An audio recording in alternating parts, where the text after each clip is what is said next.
Baiklah, Nanda semua, gimana kabarnya? Sebelum kita memulai pelajaran, kita sebaiknya berdoa. Berdoa mulai. Berdoa selesai. Anda semua ada tahu enggak hari ini kita belajar apa? Baiklah, hari ini kita belajar status dan peran sosial.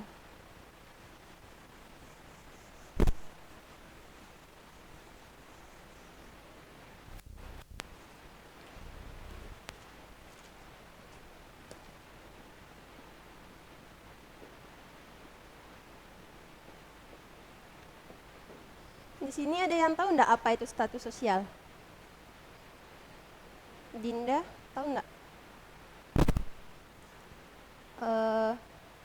Baiklah, Ibu akan menjelaskan status sosial yaitu kedudukan sosial di mana individu dalam kelompok masyarakat dapat memiliki status karena ikut serta dalam berbagai kehidupan bermasyarakat.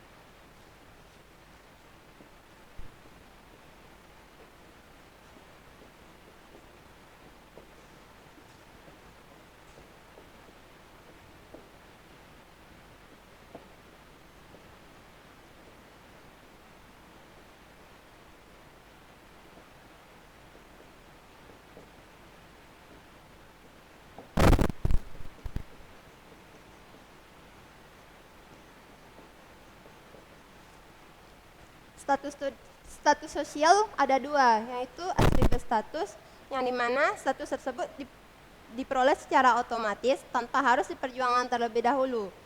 Status ini bersifat tertutup, artinya hanya dimiliki oleh orang tertentu, dan status ini diturunkan oleh kedua orang tuanya. Contoh atribut status yang pertama ada keturunan,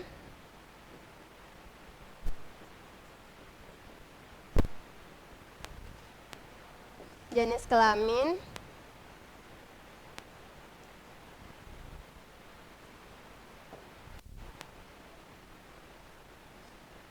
yang kedua atribut status. Atribut status terdiri dari prestasi, kekuasaan, dan kualitas pribadi.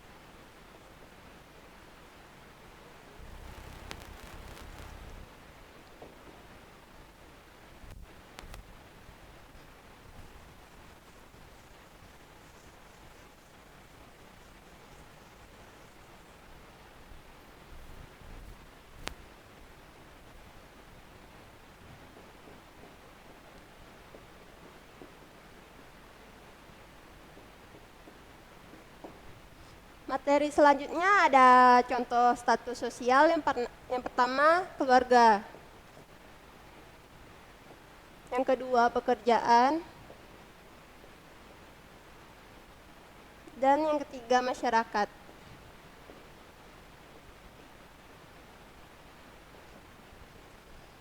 Pada status keluarga ini, keluarga terdiri dari orang tua, anak, dan saudara. Dari pekerjaan terdiri dari bos, karyawan, dan rekan kerja. Sedangkan yang dari masyarakat ini terdiri dari presiden, guru, dan petani.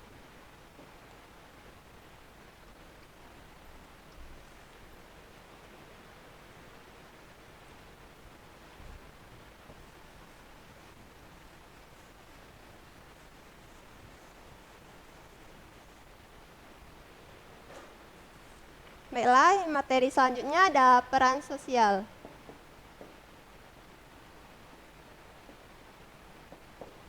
Anda semua ada yang tahu enggak apa itu peran sosial? Fatimah, boleh dijelaskan apa itu peran sosial?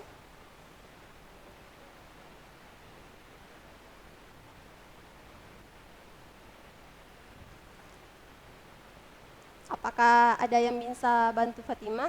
Reynolds? Apa itu peran sosial? Baiklah.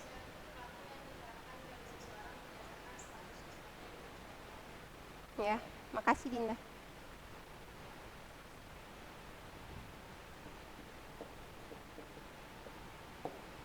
Selanjutnya ada contoh peran sosial.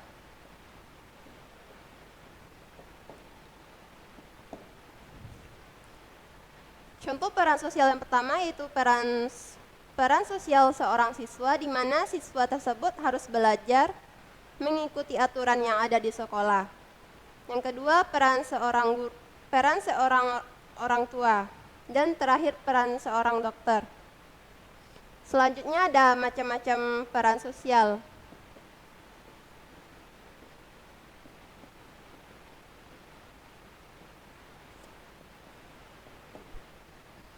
Peran sosial dalam masyarakat dapat dibedakan menjadi beberapa bagian, antara lain yang pertama dengan cara mendapatkan.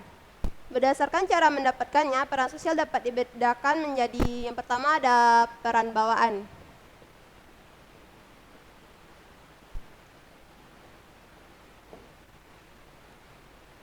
Peran bawaan yang di sini yaitu peran yang didapatkan secara otomatis dan bukan karena ada usaha atau prestasi yang dilakukannya. Yang kedua ada peran pilihan.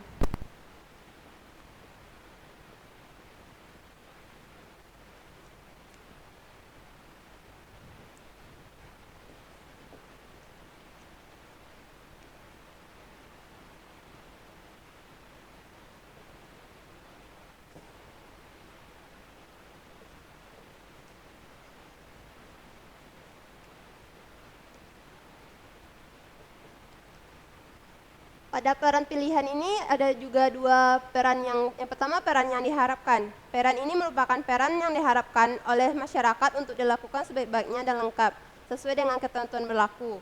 Contohnya peran seorang polisi, hakim, jasa, dan pengacara. Peran-peran tersebut harus dilaksanakan dengan baik dan tidak boleh ditawar karena terkait dengan hak asasi seseorang. Yang selanjutnya ada peran yang disesuaikan. Peran yang disesuaikan suatu peran yang pelaksanaannya disesuaikan dengan situasi dan kondisi tertentu. Yang ketiga ada prioritas pelaksanaan.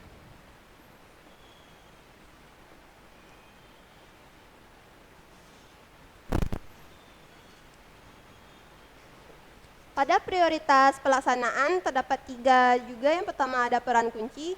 Peran kunci adalah peran atau pokok atau inti dari beberapa peran yang dimilikinya. Misalnya, seseorang sebagai kepala keluarga juga menjadi dokter, ketua RT, pengurus masjid, dan ketua koperasi. Yang kedua, peran tambahan. Peran tambahan adalah peran yang dilakukan seseorang setelah melakukan peran utamanya dan peran kunci. Yang terakhir ada konflik peran.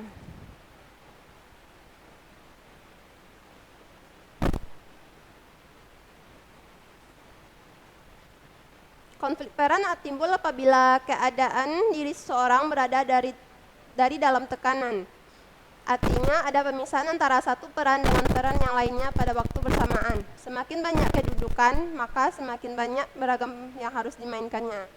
Apabila peran yang dimainkannya terlalu banyak, maka akan menimbulkan konflik peran. Contohnya seorang polisi yang harus menangkap para narkoba dan sebenarnya anaknya sendiri yang harus dia jaga dan dilindungi.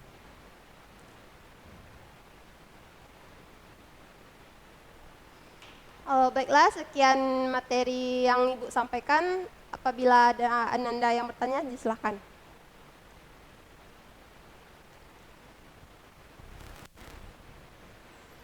Jika tidak ada, Ibu cukupkan materi kita sampai di sini dan kita lanjutkan pada pertemuan berikutnya. Assalamualaikum warahmatullahi wabarakatuh.